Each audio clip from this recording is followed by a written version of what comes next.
La Biblia, la palabra de Dios, explica que nosotros podemos ser hijos e hijas de Dios. Eso es una cosa maravillosa, pero conociéndonos, ¿a quién en su sano juicio se le podría ocurrir que seríamos tal cosa? ¿Cómo es posible que eso sea verdad? Bueno, esto y otras cosas vamos a estar juntos analizando, comprendiendo en este día, en este domingo, Día del Señor. Bienvenidos a la Iglesia Anglicana de la Santa Trinidad. Adelante. Oración colecta de la semana. Pascua 4. Voces del Padre.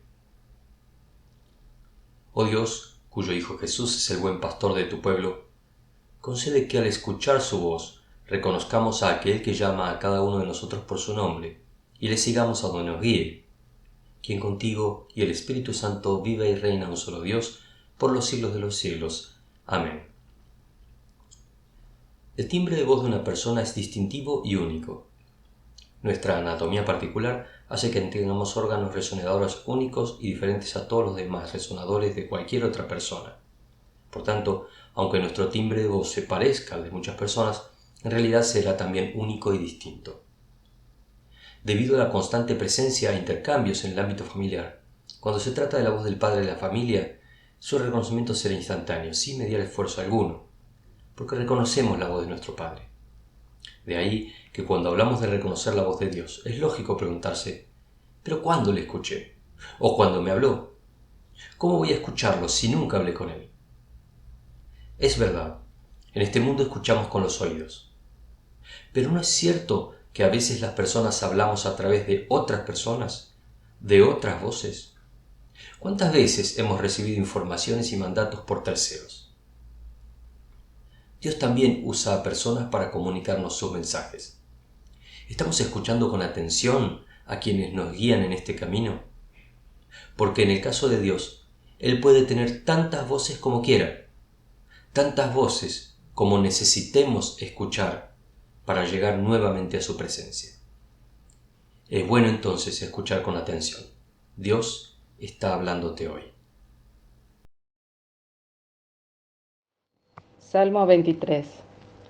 El Señor es mi pastor, nada me falta. En verdes pastos me hace descansar. Junto a tranquilas aguas me conduce, me infunde nuevas fuerzas, me guía por sendas de justicia, por amor a su nombre. Aun si voy por valles tenebrosos, no temo peligro alguno, porque tú estás a mi lado, tu vara de pastor me reconforta. Dispones ante mí un banquete en presencia de mis enemigos. Has ungido con perfume mi cabeza, has llenado mi copa a rebosar.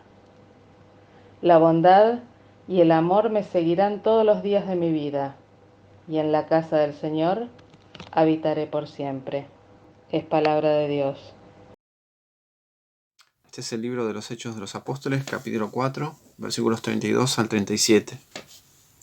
Todos los creyentes, que eran muchos, pensaban y sentían de la misma manera.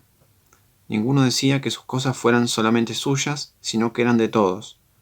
Los apóstoles seguían dando un poderoso testimonio de la resurrección del Señor Jesús, y Dios los bendecía mucho a todos.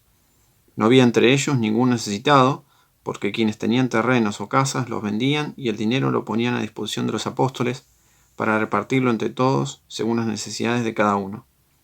Tal fue el caso de un levita llamado José, natural de la isla de Chipre, a quien los apóstoles pusieron por sobrenombre Bernabé, que significa hijo de consolación.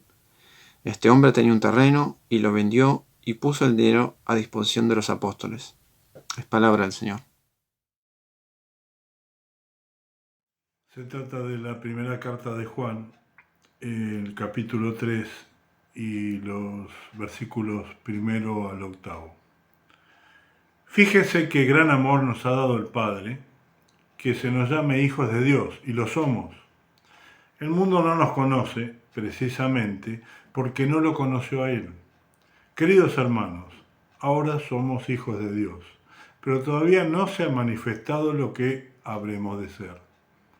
Sabemos, sin embargo, que cuando Cristo venga, seremos semejantes a Él, porque lo veremos tal como es. Todo el que tiene esperanza en Cristo, se purifica a sí mismo, así como Él es puro. Todo el que comete pecado quebranta la ley. De hecho, el pecado es transgresión de la ley. Pero ustedes saben que Jesucristo se manifestó para quitar nuestros pecados. Y Él no tiene pecado. Todo el que permanece en Él no practica el pecado. Todo el que practica el pecado no lo ha visto ni lo ha conocido. Queridos hijos, que nadie los engañe. El que practica la justicia es justo, así como Él es justo. El que practica el pecado es del diablo, porque el diablo ha estado pecando desde el principio. El Hijo de Dios fue enviado precisamente para destruir las obras del diablo. Este es el Evangelio de nuestro Señor Jesucristo según San Juan, capítulo 10, versículos 11 al 16. Yo soy el buen pastor. El buen pastor da su vida por las ovejas. El asalariado no es el pastor, y a él no le pertenecen las ovejas. Cuando ve que el lobo se acerca, abandona las ovejas y huye. Entonces, el lobo ataca al rebaño y lo dispersa. Y este hombre huye porque, siendo asalariado, no le importan las ovejas. Yo soy el buen pastor, conozco a mis ovejas y ellas me conocen a mí. Así como el Padre me conoce a mí y yo le conozco a él, y doy mi vida por las ovejas. Tengo otras ovejas que no son de este redil, y también a ella debo traerlas. Así ellas escucharán mi voz, y habrá un solo rebaño y un solo pastor. Este es el Evangelio de nuestro Señor. En nuestro tiempo otorgamos máxima importancia a nuestras prioridades, a nuestros puntos de vista individuales, a todo lo que a nosotros nos parece mejor, sin tomar en cuenta demasiado lo que es importante para el conjunto de la población o de la sociedad en la que vivimos. Esto es una observación que surge de la realidad que cotidianamente transitamos. En el pasado las personas solían ser un poco más humildes, en el sentido de considerar que sus puntos de vista no necesariamente eran los más importantes o los más atinados en todas las condiciones. La opinión de aquellos que estaban más instruidos o capacitados era importante, se escuchaba, ¿no?, la voz de alguien que supiese más, que se aceptaba, que había personas que habían estudiado más o tenían más experiencia, habían vivido más, y entonces sus opiniones probablemente tuviesen más peso que las propias, y todavía más, que el colectivo, que el beneficio colectivo era más importante que el beneficio individual o el beneficio de las generaciones posteriores. Entonces las decisiones que tomábamos, las opiniones que teníamos acerca de la realidad eran limitadas, no eran todopoderosas. Este era un comportamiento más asociado con el de las ovejas, por ejemplo, y por eso este era un buen ejemplo para que en el pasado se dijese de ovejas a un pueblo como ejemplificación de un comportamiento social, con sus bemoles, ¿no es cierto?, con sus beneficios y sus pérdidas, pero las ovejas ayudaban a ejemplificar como modelo a las personas, en un sentido, ¿no? El comportamiento gregario, humilde, sumiso, un comportamiento donde no se adoptaba todo rápidamente, todo lo más nuevo, sino que se observaba y después se iba. Por ese motivo también en la Biblia tenemos una y otra vez esta mención de las ovejas como el epítome de aquellos que consideraban al conjunto como más importante que el individuo, que eran cautos, que eran precavidos, que obraban con esa sabiduría de la experiencia más que con el brillo individual, ¿no es cierto? Hoy nos ofendería que nos digan ovejas. Hoy creemos que sabemos más y mejor que nadie en cada cosa de la vida, independientemente de que hayamos estudiado o no, que hayamos colegido, tenido información o la experiencia del tema. El común de la gente hoy está más en esa otra tónica más individualista o hiperindividualista, si se quiere, de alguna manera sentimos o percibimos que no tenemos ninguna necesidad de ayuda para vivir, que ya sabemos, que no nos vengan a decir nada, porque ya tenemos en claro todo. Por eso no necesitamos más pastores tampoco. Y esta es justamente la imagen que Jesucristo nos da aquí en el Evangelio, cuando dice que Él es el verdadero pastor de las ovejas. Dice textualmente, ¿no? Yo soy el buen pastor. Yo soy el buen pastor. El buen pastor da su vida por las ovejas. Quiere decir que Él es el pastor, el guía, el cuidador de las ovejas, de todas ellas. Dios conoce nuestra ignorancia, nuestra tosudez. Jesucristo dio su vida por cada una de las personas de la humanidad, no por algunas u otras, con independencia de su autovaloración, de su rango social, de lo que fuera cualquier otra consideración. Su intento fue por todas las personas, por todas las ovejas. Jesús asume ese rol de guía y de protección de su gente, pero específicamente de aquellos que reconocen que Él es su pastor. Naturalmente, hay personas que ignoran su existencia, hay personas que ignoran el trabajo que hizo por nosotros, hay personas que ignoran su propia necesidad de redención. En este caso, en el Evangelio que leímos hace un momento, Jesús le estaba hablando a los fariseos, a los líderes de la comunidad, a los guías de la comunidad, recriminándoles desconocer el mandato espiritual que su rol implicaba. Ellos debían cuidar a las ovejas, debían instruirlas, debían protegerlas, debían advertirles de que esto es bueno, esto no, esto es mejor, esto no lo es. Debían ayudarles a ver a Dios, debían ayudarles a conocer a Dios, a tener un vínculo con Dios, una relación con Dios. Les acusa de asalariados, gente que no les importa su vocación, gente que no les importa la vida de sus ovejas.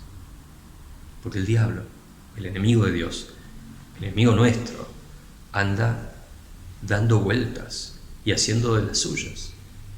Y cuando ellos ven, de distintas formas, ¿no es cierto? No es el de la Divina Comedia, con el tridente, en el error, en la maldición, en los engaños, en las farsas. Tienen que descubrirlo, ponerlo, exponer a la luz la mentira, la falsedad, el engaño, la destrucción. Al no hacerlo, mucha gente no encuentra el camino. En vez de enfrentar esa realidad, se ocupan de sus propias cosas, huyen de ese enfrentamiento. El diablo es muy sagaz, se presenta de formas como ángel de luz, de formas aceptables, elegantes, sutiles. Pero ellos, las ovejas, se dan cuenta quién efectivamente las cuida. Incluso hoy muchas personas me han dicho, yo no tengo problema con Dios, mi problema es con la iglesia. Muchas veces han tenido decepción por la iglesia, por su forma de orar, por barbaridades que han sucedido y demás. Porque la iglesia naturalmente está compuesta de seres humanos y como tal no es Dios. Dios es Dios, la iglesia es su iglesia. Por eso, cuando vamos a la lectura del Nuevo Testamento, la primera carta de Juan, una fantástica lectura que pudimos disfrutar hoy, podemos entender un poquito más cómo es esto de ser ovejas y cómo esto es de ser hijos e hijas de Dios. Estas ovejas tienen un increíble privilegio, dice el apóstol Juan. ¿Puedo imaginarme siquiera ser el hijo de un rey, el hijo del rey de reyes, del creador del universo? Acá dice, miren cuánto nos ama el Padre, que se nos puede llamar hijos de Dios. Y lo somos, enfáticamente dice el apóstol Juan. No solo Dios dice eso, sino que además lo somos. No es metafórico, es real. En el Evangelio de San Mateo, Jesucristo mismo dice, Dichosos los que trabajan por la paz, porque serán llamados hijos de Dios. Llamado a la iglesia a ser aquellos hacedores de la paz. La paz en primer término con Dios y la paz entre los hombres. La paz entre las personas y la paz con toda la creación de Dios. Dichosos los que trabajan por esa paz completa, integral, porque ellos serán llamados hijos de Dios. También el Evangelio de Lucas nos advierte: en el futuro, ustedes serán como ángeles. Son hijos de Dios porque toman parte en la resurrección, es decir, aquellos que creen en Dios, aquellos que han entregado su vida a Dios. El día en que partan de este mundo serán como los ángeles, serán hijos de Dios porque toman parte en esa resurrección, es decir, van a resucitar de su vida terrena a una vida eterna. Y finalmente el Evangelio de Juan también nos dice: mas a cuantos lo recibieron, a los que creen en su nombre, les dio el derecho de ser hijos de Dios. A todos aquellos que recibieron a Jesús en su vida, no solo que recibieron verbalmente, que aceptaron: sí, Jesucristo, ven a mi vida, necesito que vengas, que entres aquí, que hagas ese cambio en mi ser, sino también a los que ejercitan ese carácter, a los que recibieron a Jesús y entregan su vida a Jesús día tras día. Esos les dio el derecho de ser hijos de Dios. Y con eso, todas las prerrogativas de los hijos de Dios, todas las bendiciones de ser hijos del Rey.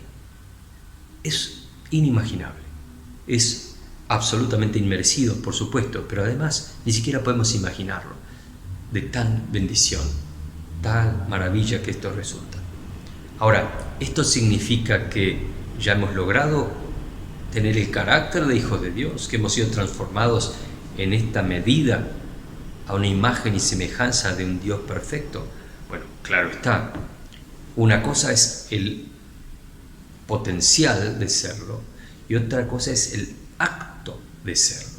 Tenemos el nombramiento, ¿no es cierto?, lo que acabamos de leer. Tenemos el derecho, que también acabamos de verlo.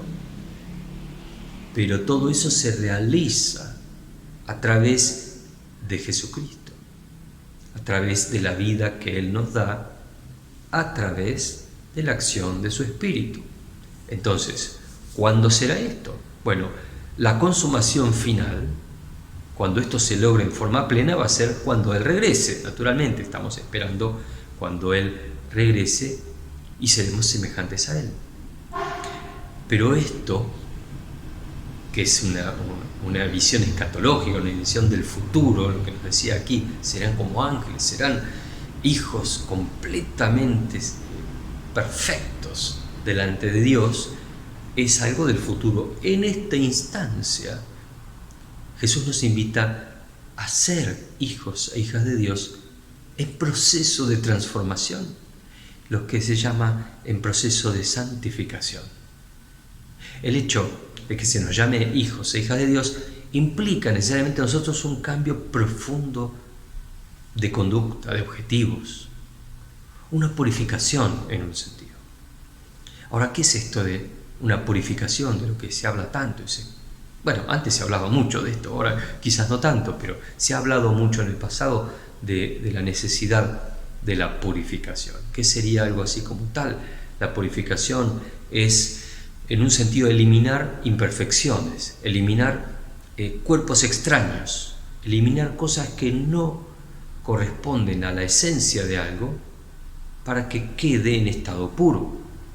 El estado puro es aquel estado que no acepta nada que no corresponde a su esencia, ¿no es cierto? Como el agua pura es el agua que no acepta contaminantes, no acepta nada que no sea agua. La purificación implica ese proceso de deshacernos de todo aquello que no corresponde a nuestra esencia original. Pero entonces, para purificarnos, debemos conocer claramente aquello que es nuestra esencia original. Si no conocemos esa esencia original, claramente no sabremos si estamos purificados o si estamos contaminados. Si desconocemos cómo es la forma original, si desconocemos cuál es el proyecto original de Dios en la creación del ser humano, entonces difícilmente vamos a purificarnos, porque vamos a confundir el estado puro con el estado contaminado. Es decir, en un sentido, y en otras palabras, ser purificados sería adquirir la conciencia de lo que esencialmente somos.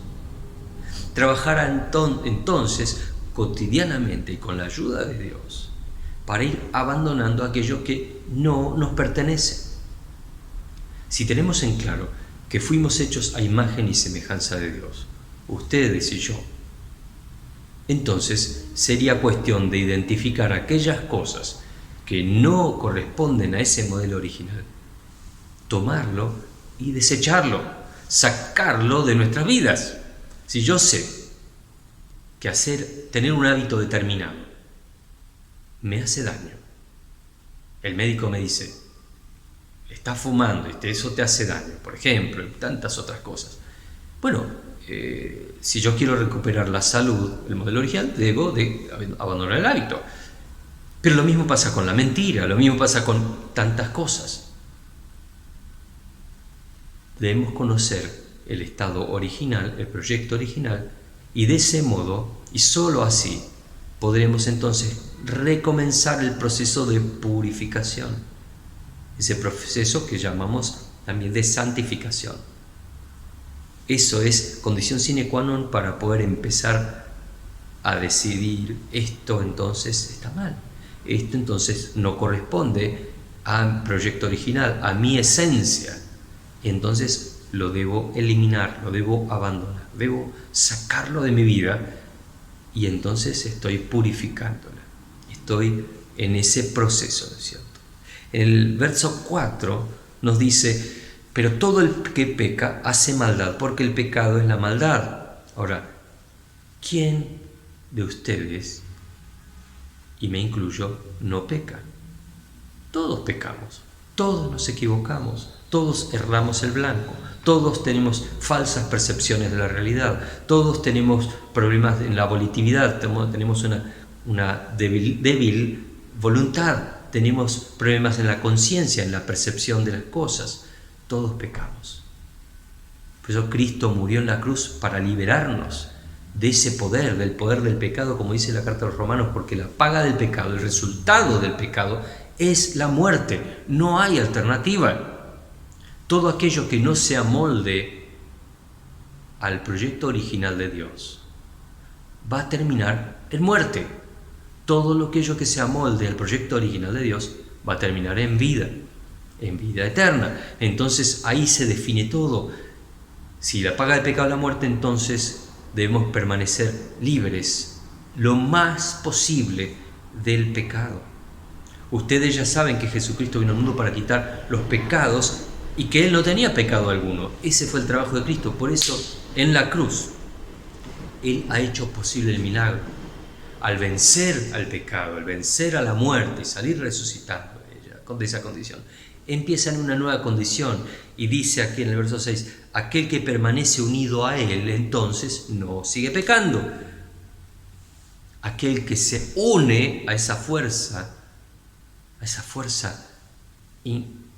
indescriptible de Dios, el poder de vencer la muerte, resucitar y no tener error, no tener pecado, permanece libre de ese poder. Entonces ahí está la clave, anclarse día tras día, momento a momento, a la fuerza descomunal e indescriptible de Dios para evitar el pecado y para sacarlo de nuestra vida, purificándonos.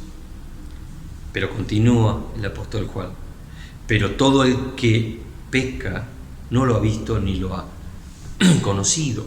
Es decir, todo el que insiste en pecar, insiste en hábitos que destruyen nuestra vida espiritual e incluso nuestra vida física y nuestra vida psíquica, aquellos que insisten en seguir esos hábitos antiguos que no hacen más que separarnos de Dios y de nuestra propia esencia, demuestran en principio que no conocen el poder del pecado, ignoran que eso les está llevando a la muerte y también ignoran a Dios, no conocen quién es Dios. Si supiesen quién es Dios y el poder de Dios, elegirían el otro camino. Todos pecamos, todos nos equivocamos, pero algunos lo hacen en forma inconsciente, algunos lo hacen por un problema puntual y otros lo hacen por hábito. Decía un amigo, un colega, una cosa es en un día de lluvia ir caminando por una de nuestras veredas, pisar una baldosa rota y que nos manche el pantalón la tierra. Y otra cosa es ser como el chancho, que nos encante ir al barro a revolcarnos y disfrutar de eso. Son dos cosas distintas. Todos tenemos pecados, todos tenemos dificultades, todos tenemos problemas de la voluntad, pero no todos tenemos conciencia del poder del pecado, no todos tenemos conciencia del error, no todos tenemos conciencia de este proceso de santificación. Aquellos que lo tenemos, nos encomendamos día tras día al poder de Dios, a la misericordia de Dios, pedimos perdón y tratamos de cambiar día tras día. Y eso es lo que Dios acepta. Pero otra cosa es que ese hábito nos envuelva y nos haga parte del pecado mismo. No podemos salir de ahí. Otra cosa es autojustificarse, decir, bueno, pero todos lo hacemos, todos somos así, el mundo es así, el mundo es una porquería. No, todos tenemos formas de ocultar la realidad, y la realidad es que Dios quiere ayudarnos a ser como Él. Y está en mí aceptar eso o no. Si sigo en esa tesitura de autojustificación, de autoconmiseración, nada me va a sacar. Solo puedo justificarme frente a Dios por Cristo. Sin Él, ninguna de estas cosas ayudarán. Hijitos míos, dice que nadie los engañe. El que practica la justicia es justo, como Él es justo, pero el que practica es del diablo, aunque no lo sepa. No nos engañemos más. La primera obra del diablo es el engaño. Y el autoengaño también lo es. El autoengaño nos pone en una especie de situación de seguridad que es falsa. Porque cuando yo tenga que rendir cuentas a Dios, no voy a poder decirle, pero a mí me engañaron. Eso es lo que sale en el Evangelio, en Génesis, las palabras de Adán cuando dice a Dios, pero Eva me engañó, y Eva dice, y la serpiente me engañó a mí. Muy bien, pero vos haces esto y vos frente a Dios tenés responsabilidad porque conoces esto. Por tanto, nosotros tenemos este increíble privilegio. Hemos sido nominados, nos han dado el derecho de ser hijos e hijas de Dios, el privilegio de ser adoptados como herederos de Dios mismo. Sin embargo, debemos ser purificados para llegar a realizar el potencial, ¿no es cierto?, para poner en acto esa condición. Por eso tenemos que luchar con esa naturaleza pecaminosa que tenemos, con estos hábitos malvados, malos, dañinos que tenemos, que sufrimos. Nuestro espíritu sufre por ellos. No es que a veces los sufrimos naturalmente, pero el espíritu sí. Entonces, estamos llamados a esto, a darle toda nuestra atención, toda nuestra fuerza, todo nuestro ser a este proyecto de purificarnos para llegar entonces a realizar la promesa de Dios para nuestras vidas. Si no estamos dando cambios positivos en nuestra purificación, si no estamos notando que podemos vencer ciertos viejos hábitos, pidamos ayuda a Dios, pidamos ayuda en la iglesia, pidamos ayuda a los hermanos, vamos juntos a caminar en este camino de santificación para realizar el potencial que Dios dice que nosotros tenemos de ser sus hijos e hijas, sus herederos, en el nombre de Cristo Jesús. Cuán tierno es tu gran amor, Dios poderoso, mi corazón desmaya en mí por ti, pues es allí donde tú estás, en tu presencia, que encuentro el descanso y la paz.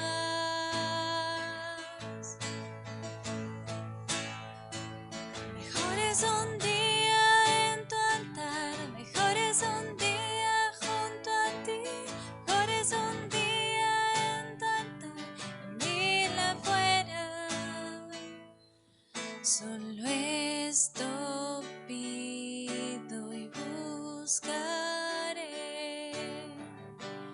ver tu belleza, hallarte donde tu gloria está, pues es allí donde tú estás, en tu presencia, que encuentro el descanso y la paz.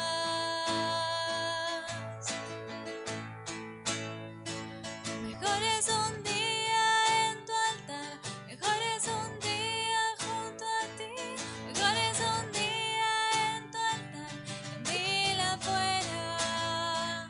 Mejor es un día en tu altar, mejor es un día junto a ti, mejor es un día en tu altar, que en mil afuera, que en mil afuera.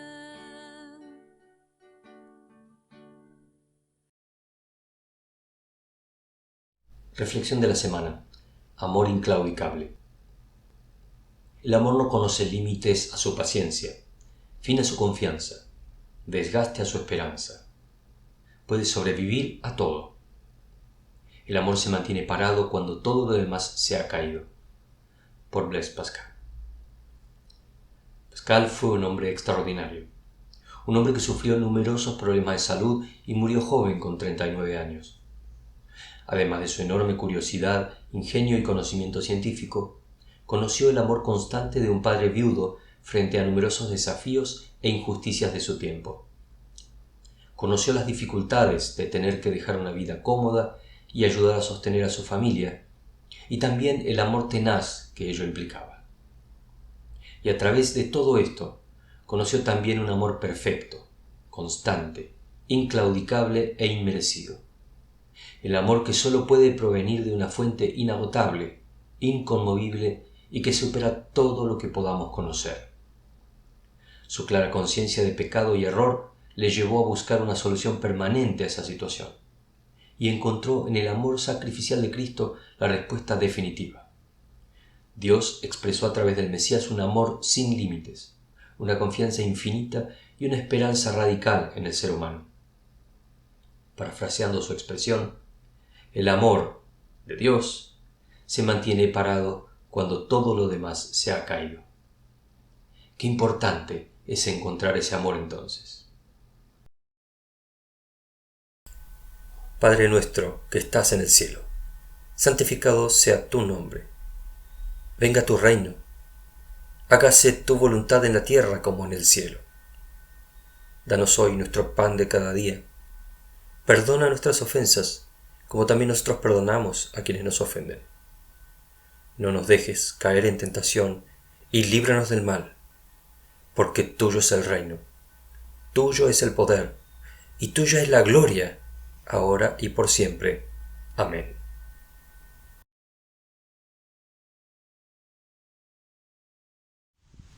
Creemos que es bueno preguntarse quién de nosotros tiene algo que Dios no le haya dado, o qué cosas adquiriste por tu absoluto mérito sin considerar tus recursos previos, tu salud, las posibilidades que tenés y que otros quizás no tengan.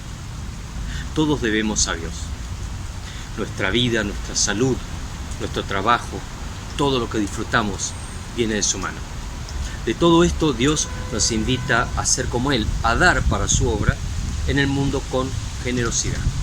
La misma generosidad que Él tiene, que Él vive, para ser más parecidos a Él y para recibir también su bendición de acuerdo a sus promesas. Les invitamos a escuchar estos consejos de Dios y también a orar para que Él bendiga nuestra vida también en esos términos. El que se hace instruir debe retribuir al que lo instruye con cualquier cosa que tenga. No se engañen, nadie se burla de Dios. Al final, cada uno cosechará lo que ha sembrado. Gálatas 6, del 6 al 7. Recuerden esto: el que siembra escasamente, escasamente cosechará, y el que siembra en abundancia cosechará.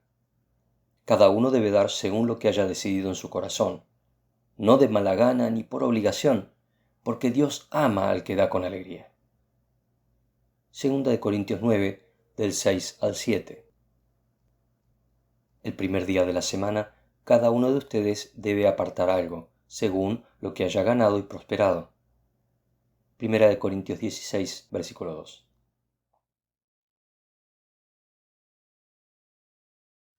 Y nos vamos despidiendo. Gracias a todos por su presencia aquí, los que están ahora al domingo a la mañana, los que están durante la semana viendo estos videos. Declaramos bendición sobre sus vidas. También gracias a quienes están colaborando con la obra de la iglesia. En la siguiente placa tienen todos los datos de contacto, teléfonos, email, para diversas dudas, consultas, colaboraciones. Allí a la respuesta se le darán todos los datos necesarios. También les informamos que seguimos con el estudio de Hechos de los Apóstoles todos los viernes a las 9:40 horas y a las 20 horas. Pueden participar, nada más mandan un email y piden los códigos de acceso para seguir participando y comprendiendo mucho más juntos cuál es el desarrollo de la historia de la Iglesia y de la historia del Espíritu Santo en las vidas de los creyentes aún en el tiempo de hoy. Les invitamos a participar, muy bienvenidos a todos. Y nos vamos en oración. Señor amado, te damos gracias por tu amor inmerecido, por considerarnos hijos e hijas tuyos. Te rogamos que nos ayudes a hacerlo, a poner nuestras vidas en tus manos y así crecer en esa dirección, para nuestro bien y para todo este mundo. Todo esto lo pedimos en el nombre de Cristo Jesús. Que Dios les bendiga y tengan una muy buena semana. En la oscuridad, en la tempestad, tú me cuidas.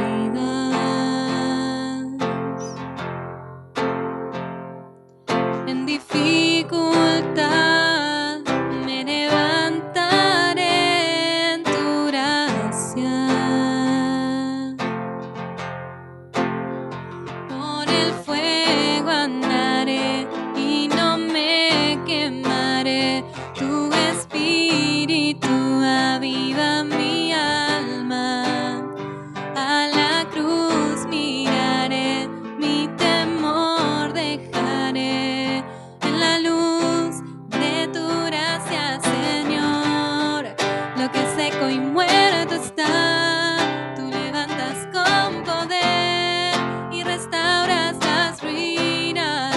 Dios, por siempre eres Rey, mi refugio encuentro en la sombra de tu amor.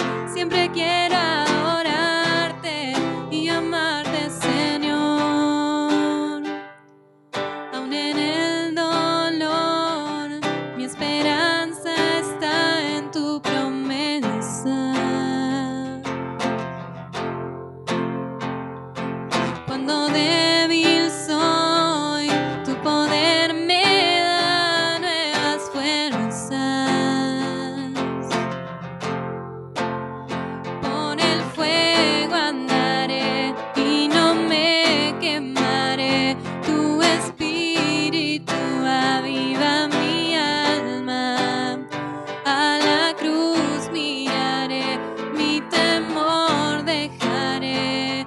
En la luz de tu gracia, Señor, lo que seco y muerto está, tú levantas con poder y restauras las ruinas. Dios, por siempre eres Rey.